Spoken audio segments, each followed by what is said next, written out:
प्रमुख अतिथींचं स्वागत कार्यक्रमाचे आयोजक मदन कदम सर यांनी करावं अशी मी त्यांना विनंती करतो। वारकरी महामंडळाच्या वतीनं वारकरी उपरणे ग्रंथ आणि उभ्या महाराष्ट्राचं आराध्य दैवत असणारी विठ्ठलाची मूर्ती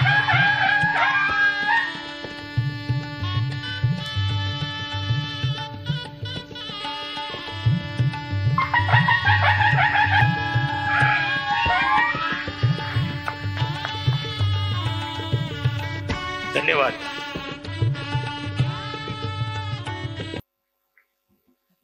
महाराष्ट्र राज्याच्या महाराष्ट्र वारकरी महामंडळ युवा संघटनेकडून दिला जाणारा सामाजिक कृतज्ञता पुरस्कार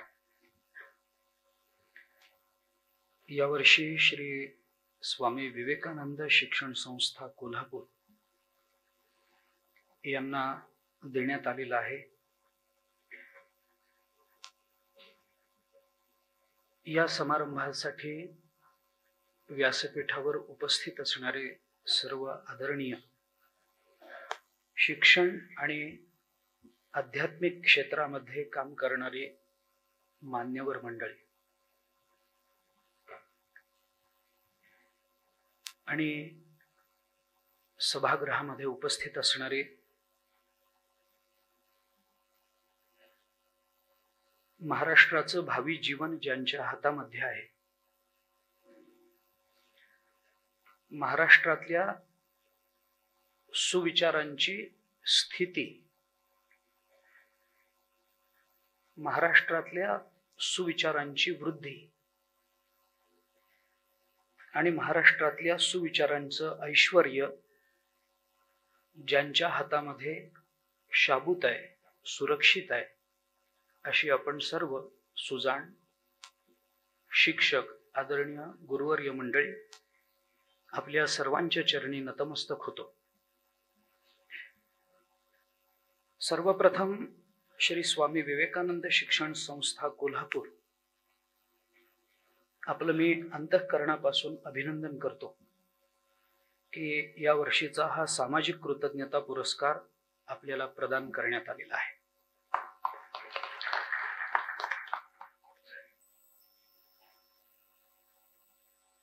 आपण सर्वजण कुटुंब प्रमुख आहात। आपल्या पितृचरणांविषयी जी सद्भावना, त्यांच्या संबंधानं जी भूमिका आणि त्यांच्या अंतःकरणामध्ये असणाऱ्या भावभावनांना शब्द रूपाने दिलेली अभिव्यक्ती, या सगळ्याचं श्रवण करत असताना मला असं वाटत राहिलं की याच्यानंतर मला बोलायला दिलं नसतं तर बरं झालं असतं। ज्यांची बसत नाहीत, ज्यांच्या चरित्रांमधून जो विचार प्रकट होतो त्याला कोणत्याही शब्दांच्या मर्यादा घालता येत नाहीत, अशी चरित्र 10 मिनिटांमध्ये मांडणं हे सामान्य माणसाचं काम नसतं।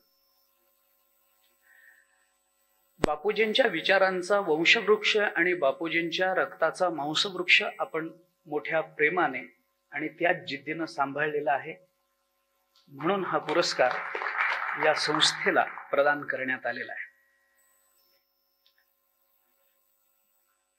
माझे आदरणीय हरिभक्तीपरायण प्रमोद महाराज यांचं भाषण नेहमीच गोड असतं। सातारकरांना त्यांच्या भाषणाविषयी मी काही बोलावं किंवा काही सांगावं अशी परिस्थिती नाही आहे। आपल्याबद्दल एक स्वतंत्र कृतज्ञता मला व्यक्त करायचीच आहे। ती एवढ्याचसाठी की सातारा जिल्ह्याची माझी पहिली ओळख मला प्रमोद महाराजांनी करून दिली। त्यानंतर मी काही कारणाने पुन्हा सातारला येत राहिलो। कधी व्याख्याना करता आलो, कधी प्रवचना करता आलो, कधी कीर्तना करता आलो, काही सुहृदांना भेटण्याकरता आलो। आणि आज मला असं वाटतं आज जरी मी पुण्यात स्थित असलो तरी मला जर कोणी असं विचारलं की अजून एकदा तुम्हाला अशी संधी दिली की आपल्याला महाराष्ट्रामध्ये कुठे स्थायिक व्हायचं आहे, याची निवड आपण करा, तर मी निसंशयपणाने सातारमध्ये राहण्याची इच्छा व्यक्त करतो. समर्थांच्या कुशीत वसलेल्या या गावाचं एक निरागसपण, पण तरीही विचाराच्या दृष्टीनं अतिशय प्रगल्भ असणार हे गाव. इथून जाताना किंवा इथं येताना माझ्या मनाला नेहमीच भुरळ पाडत आलेलं आहे. मी आज ज्या कार्यक्रमाकरता उपस्थित आहे तो कार्यक्रम थोडासा वेगळा आहे. प्रमोद महाराजांनी सांगितल्याप्रमाणे खरंच वारकरी संप्रदाय कुणाला पटकन मान्यता देत नाही. पण मला त्याच वेळेला त्याचा एक दुसरा भाग,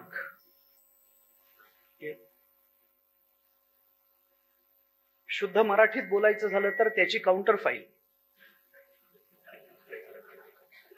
ही माझ्या डोक्यात अशी येऊन गेली की जसा वारकरी संप्रदाय हा कुणालाही पुरस्कार पटकन देत नाही, कुणालाही मान्यता देत नाही, तसा बापूजींचाही स्वभाव असा आहे की तो कुणाकडूनही पटकन पुरस्कार स्वीकारत आहे. ज्यांनी प्रामाणिकपणाने कष्ट केलेले असतात, ज्यांच्या ध्येयाची उंची नेहमीच हिमालयापेक्षा उंच असते आणि सह्याद्रीपेक्षा कणखर असते, ज्या ध्येयासक्तीला कदाचित परमात्मा विरोधक म्हणून उभा राहिला तरी पराजित होईल अशी भीती असते, अशी मंडळी कोणत्या पुरस्काराकरता काम करतील असं वाटत नाही. आणि पुरस्कारांकरता काम करणाऱ्या लोकांना वारकरी संप्रदाय पुरस्कार देईल असंही कधी वाटत नाही. मला या भूमिका मोठ्या गमतीच्या वाटतात.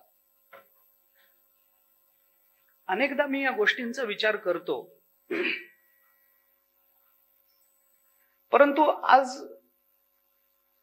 मी हा सामाजिक कृतज्ञता पुरस्कार माझ्या हस्ते दिला गेला हे जरी खरं असलं तरी मी थोडा संभ्रमात असा पडलोय की हा पुरस्कार नक्की कोणाला.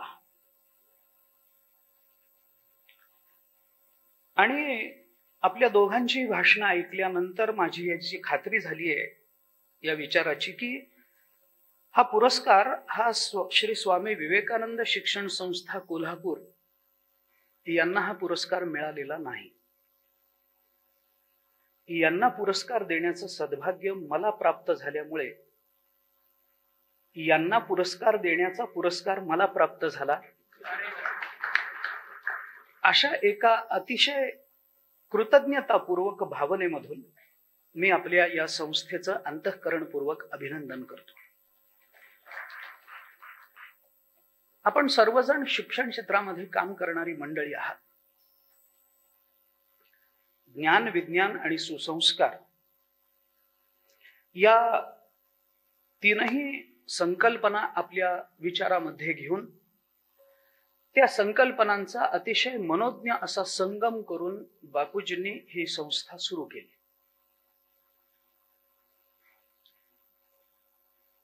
शिक्षण क्षेत्र आणि मी सांप्रदायिक आहे म्हणून सांप्रदायिक अभिनिवेशापोटी का म्हणा, परंतु वारकरी संप्रदाय याच्यामध्ये मला तशा अर्थाने फार फरक वाटत नाही.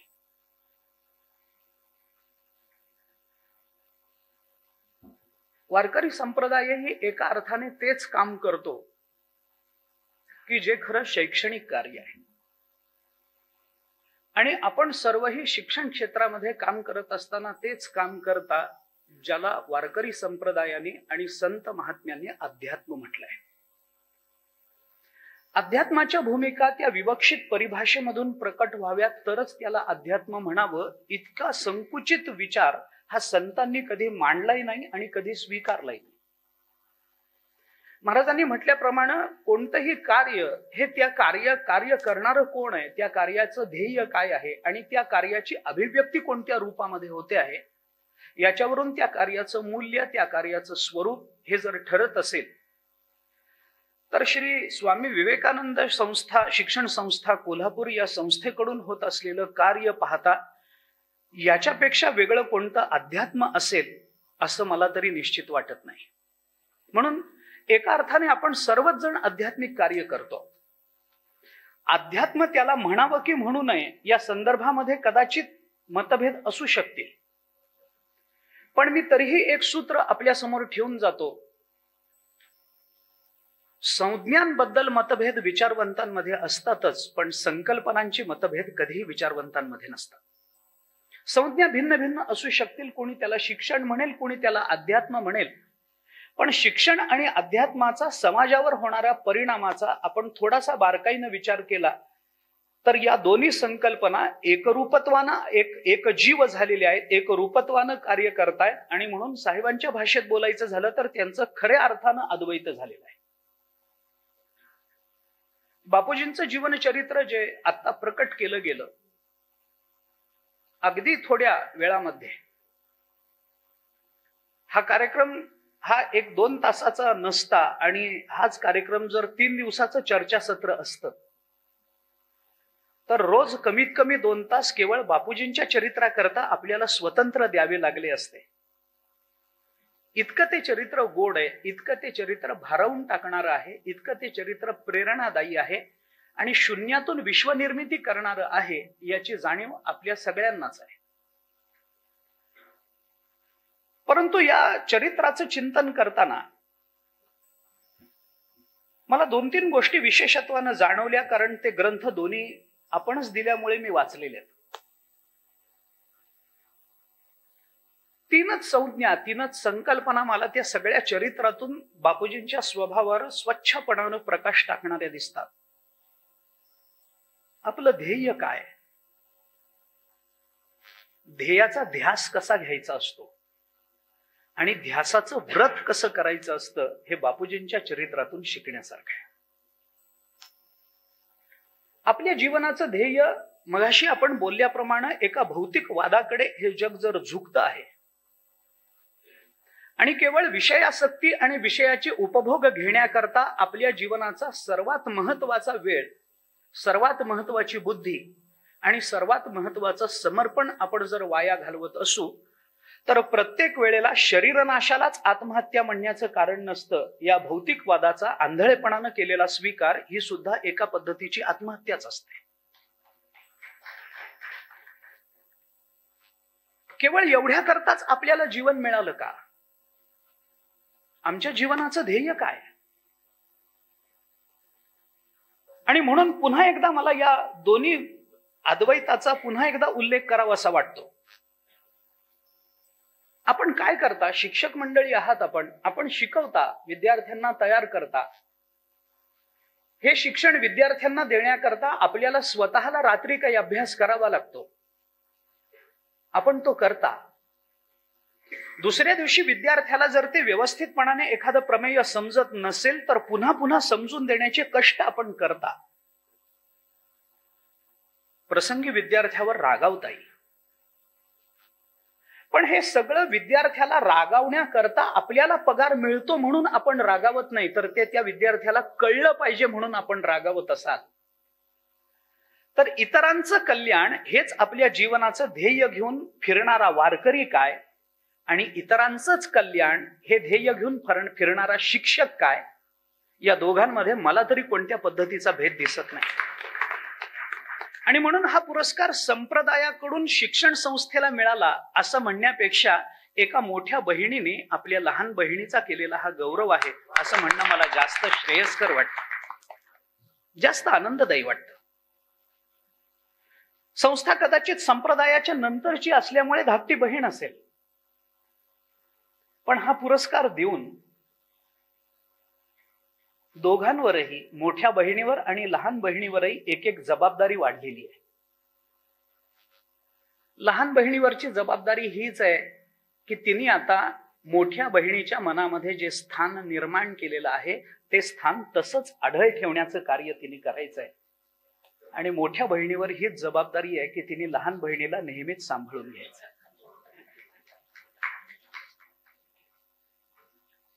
एका घरातून दुसऱ्या घरात एकाच घरामधल्या दोन व्यक्तींकडून एकमेकांना प्रदान केलेला हा पुरस्कार आहे असं म्हणायला हरकत नाही. फक्त थोडा जो फरक मला वाटतो तो एवढाच आहे की वारकऱ्यांना भजन कीर्तनाला सोडून दुसरी कामं नसतात.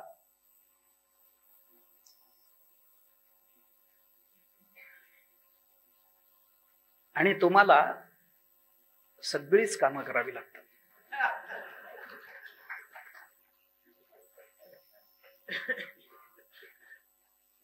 मतपत्रिका लिहिण्यापासून ते जनगणनेपर्यंत हे तुमचं काम नाही. हे तुमचं काम नाही. तुमचं काम विद्यार्थी घडवणं. आणि मला जर विचाराल तर ह्याच्यापेक्षा मोठं चांगलं काम या जगतामध्ये दुसरं कोणतं असेल असं वाटत नाही.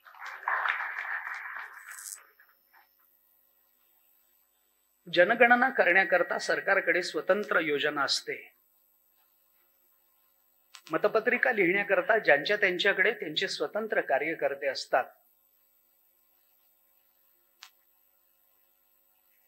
शिक्षण देणं म्हणजे एका विद्यार्थ्याला सुशिक्षित करणं एवढाच मर्यादित अर्थ बापूजींनी कधी स्वीकारला नाही आणि शिक्षण संस्थेच्या माध्यमातून तो कधी समाजासमोर ठेवला नाही.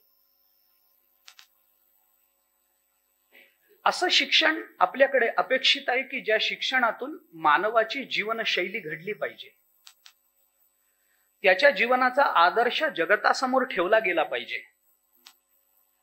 केवळ जीवन आपल्याला काहीतरी नवीन शिकायला मिळतं म्हणून बापूजींनी याच्यामध्ये ज्ञान, विज्ञान आणि सुसंस्कार असे शब्द वापरले. आणि दुर्दैवाने शिक्षणामध्ये ज्ञान या शब्दाचा अर्थ माहितीहून समोर येतो आहे. हे जीवन घडवणारं ज्ञान नाही आहे. मला मोठे या 3 शब्दांची गंमत वाटली. ज्ञानेश्वरीमध्ये ज्ञान, विज्ञान आणि अज्ञान या 3 संज्ञा 7व्या अध्यायाच्या सुरुवातीला ज्ञानेश्वर महाराजांनी मांडल्या. ज्ञान म्हणजे काय? जे परमात्म्याचं दर्शन घडवतं त्याला ज्ञान म्हणतात.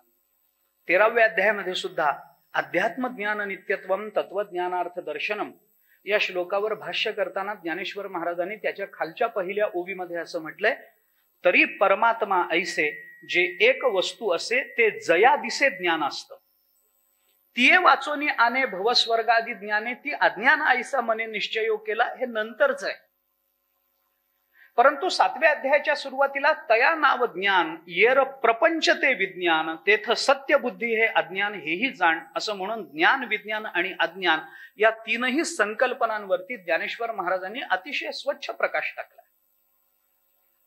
परमात्मा म्हणजे ज्ञान आहे, बाकी सगळी विश्वरचना म्हणजे विज्ञान आहे. आणि या 2 संज्ञा, या 2 संकल्पना बापूजींनी आपल्या या शिक्षण क्षेत्रातल्या या संस्थेच्या ब्रीदाकरता म्हणून स्वीकारल्या.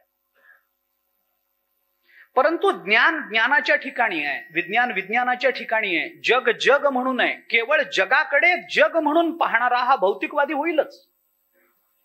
त्याला या विश्वातले सगळेच विषय आपल्या भोगार्थ निर्माण झालेत असं वाटायला लागेल.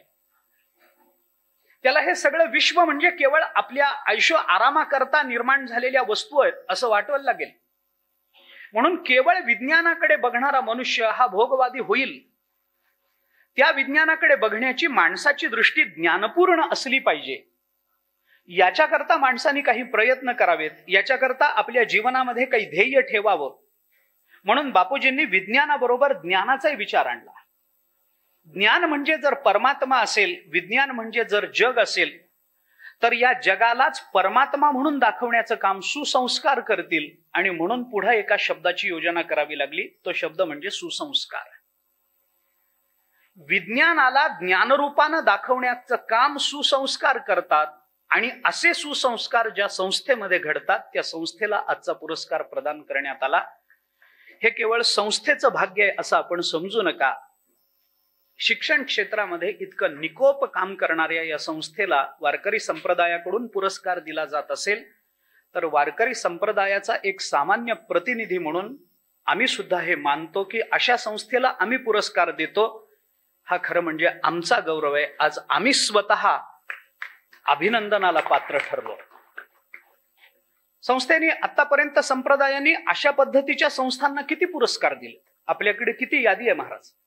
एकही नाही. हा पहिला प्रसंग असेल. हा पहिला प्रसंग असेल. आणि या पहिल्याच प्रसंगामध्ये या संस्थेला हा पुरस्कार जर दिला जात असेल तर मी पुन्हा त्या त्रिसूत्रीचा उल्लेख करतो, उच्चार करतो की ध्येय, ध्यास आणि व्रत या 3 गोष्टी या संस्थेने बापूजींपासून सांभाळल्या. आपलं ध्येय काय असावं, त्या ध्येयाचा ध्यास कसा घ्यावा आणि घेतलेल्या ध्यासालाच आपलं जीवनव्रत कसं मानावं हे बापूजींनी आपल्या चरित्रातून आपल्याला दाखवून दिलेलं आहे. मी व्रत हा शब्द एवढ्याच करता वापरतो की बहुतेक जण आपल्या जीवनासमोर ध्येय ठरवतात, पण ते ध्येय प्राप्त झाल्यानंतर थांबतात. पण ध्येय प्राप्तीनंतरही अंतःकरणामध्ये समाधान निर्माण न होता त्या ध्येयाप्रती पुन्हा काही नव्यानं प्राप्ती करून घेण्याचा जो विचार करतो तोच व्रतस्थ असतो. आणि तशा पद्धतीचं निकोप, प्रांजळ आणि प्रामाणिक शिक्षण देण्याकरता कटिबद्ध झालेली ही संस्था तशा अर्थाने व्रतस्थ आहे असं मला वाटत राहिलं. आणि म्हणून मी पुन्हा एकदा आपल्या सर्वांचं अभिनंदन करतो. या संस्थेचे प्रमुख म्हणून, या संस्थेचे प्रतिनिधी म्हणून आपण स्वतः हा पुरस्कार स्वीकारायला आलात त्याबद्दल पुन्हा एकदा आपल्या प्रती मी कृतज्ञता व्यक्त करतो.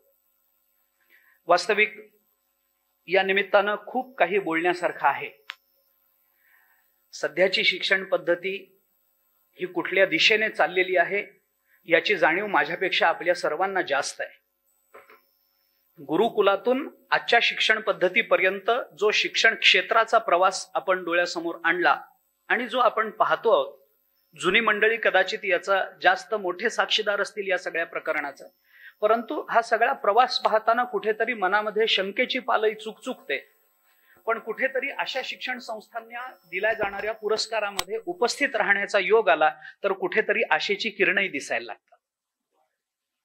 आणि म्हणून हा सगळा प्रवास आपण डोळ्यासमोर आणला तर आपल्याला हे लक्षात येईल की खरंच आज शिक्षण कोणत्या दृष्टीनं आपण पुढे नेतो आहोत. सामान्यतः माणसाच्या जीवनामध्ये शिक्षणाचं एक अविभाज्य असं स्थान असतं आणि त्या दृष्टीने तो काहीतरी नव्यानं शिकत असतो. आणि त्याला जरी कोणत्या शिक्षण संस्थेमध्ये न ठेवता त्याला घरीच ठेवलं तरी सुद्धा त्याचं जीवन आणि हा निसर्ग त्याला रोज काहीतरी नव्यानं शिकवत असतोच. परंतु तरीही ह्या सगळ्या गोष्टीचा अतिशय बारकाईनं विचार करताना आपल्याला हे लक्षात येईल कदाचित, किंवा आलंही असेल कदाचित, कारण मी या क्षेत्रातला इतका मोठा कार्यकर्ता नाहीये जेवढे आपण कार्यकर्ते आहात आणि ते कार्य प्रामाणिकपणे करता आहात. परंतु या सगळ्यातून आपल्या लक्षात आलं असेल की प्राप्त असलेल्या या शिक्षण पद्धतीमध्ये आज मनुष्य तयार होतोय, तो नवनवीन माहिती मिळवतोय, तो नव्यानं काहीतरी मिळवण्याचा प्रयत्न करतो, त्या दृष्टीने तो प्रवृत्त होतोय. मला माझ्या लहानपणी जे शिक्षक मला शिकवायला होते आजही माझ्या मनामध्ये असं वाटत राहतं की ते मला पुन्हा भेटले पाहिजेत. त्यांच्या चरणावर मस्तक ठेवायची संधी मला पुन्हा एकदा मिळाली पाहिजे. त्यांच्याबद्दलची कृतज्ञता व्यक्त करण्याची संधी माझ्या जीवनामध्ये कुठेतरी आली पाहिजे. कारण त्या शिक्षकांनी मला जे शिकवलंय, त्या शिक्षकांनी माझ्याही पेक्षा मागच्या पिढ्यांना जे शिकवलंय, आपल्या लहानपणचे शिक्षक आपल्याला आठवत असतील तर आज ही भावना आमच्या मनात आहे की ते शिक्षक पुन्हा भेटावेत आणि आमच्या कातड्याचे जोडे करून आम्ही त्यांना घालावेत, तरी त्यांनी केलेले उपकार आमच्यावरचे फेडणार नाही. शिक्षकाचं हे स्थान आहे. विद्यार्थ्याला त्या शिक्षकांबद्दल इतका जिव्हाळा, इतकं प्रेम निर्माण झालं पाहिजे. अशा पद्धतीची शिक्षण योजना ती केवळ एका मर्यादित ज्ञानापुरती मर्यादित न राहता, ती केवळ मला प्राप्त होणाऱ्या पगाराच्या, गलेलठ्ठ पगाराच्या पुरती मर्यादित न राहता, या संस्थेतून बाहेर पडणाऱ्या प्रत्येक विद्यार्थ्याला या संस्थेबद्दलची एक अपरिहार्य अशी आंतरिक ओढ निर्माण करणारी अशी ती शिक्षण पद्धती, ती शिक्षण संस्था. त्या ज्या काळामध्ये बापूजींनी हे निर्माण केलं होतं त्या काळामध्ये त्यांच्या हातात काय होतं? त्यांच्या हातात काही नव्हतं, काहीच नव्हतं. आपण म्हणाला तसं ते अगदी रोज म्हणजे वारावर जेवले, जिथे जाईल तिथे काही मागून खाल्लं, केवळ पोटाला लागतं म्हणून मागावं लागलं. मी असे काही शिक्षण महर्षी पाहिलेत माझ्या जीवनामध्ये की ज्यांनी ह्या शिक्षणाचा ध्यास घेतला होता. विद्यार्थी शिकून तयार व्हावेत, चांगले व्हावेत, कारण हे विद्यार्थी राष्ट्राची निर्मिती करतात. हा प्रश्न फार पुढचा आहे. पण त्या काळामध्ये जसं महात्मा ज्योतिबा फुले यांनी आपल्याला सांगितलं की हे सगळं चांगलं आहे, पण एक शिक्षण नसेल तर हे सगळं वाया जातं. त्याला वाया जाऊ न देण्याचं कार्य शिक्षण संस्था करत असतील तर खरोखरच समाजाने त्यांच्या प्रती कृतज्ञ असलं पाहिजे. आणि वारकरी संप्रदाय, त्याला नावच या पुरस्काराला दिलं गेलंय, ते सामाजिक कृतज्ञता पुरस्कार आहे. कृतज्ञता ही कार्यानंतर व्यक्त करायची असते, कार्य होण्याच्या पूर्वी करायची नसते. त्याच्यामुळे तुमच्या पुढच्या कार्याकरता हा पुरस्कार नाहीये. आतापर्यंत तुम्ही जे सामाजिक कार्य केलेलं आहे त्याकरता कृतज्ञ राहणं हे समाजातल्या प्रत्येक व्यक्तीचं कर्तव्य आहे. फक्त त्या कर्तव्याची जाणीव वारकरी संप्रदायाला झाली आहे, याच्यात आम्हाला फार मोठा आनंद आहे.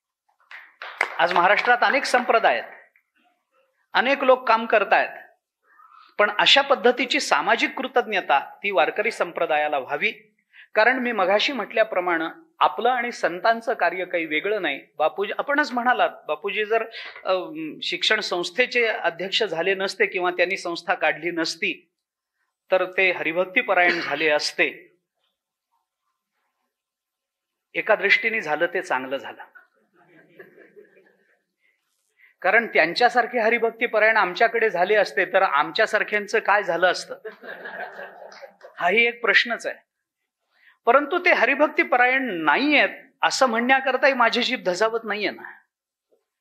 भले त्यांनी ते बिरुद आपल्या नावामागे लावलं नसेल, त्यांना कोणी लावलं नसेल, पण हरिभक्तीपरायण म्हणून जो एखादी व्यक्ती कार्य करते त्याच्यापेक्षा कित्येक पटीचं पुढचं कार्य त्यांनी हरिभक्तीपरायण लावून न घेता केलेलं असेल तर त्यांच्या प्रति कृतज्ञता असली पाहिजे. कारण आपल्या सगळ्यांचं काम त्यांच्या प्रेरणेतून पुढे जात आहे. मला एक संस्कृत सुभाषित आठवतं, तेवढं सांगतो आणि मी आपली रजा घेतो. एका सुभाषितकाराने असं म्हटलंय,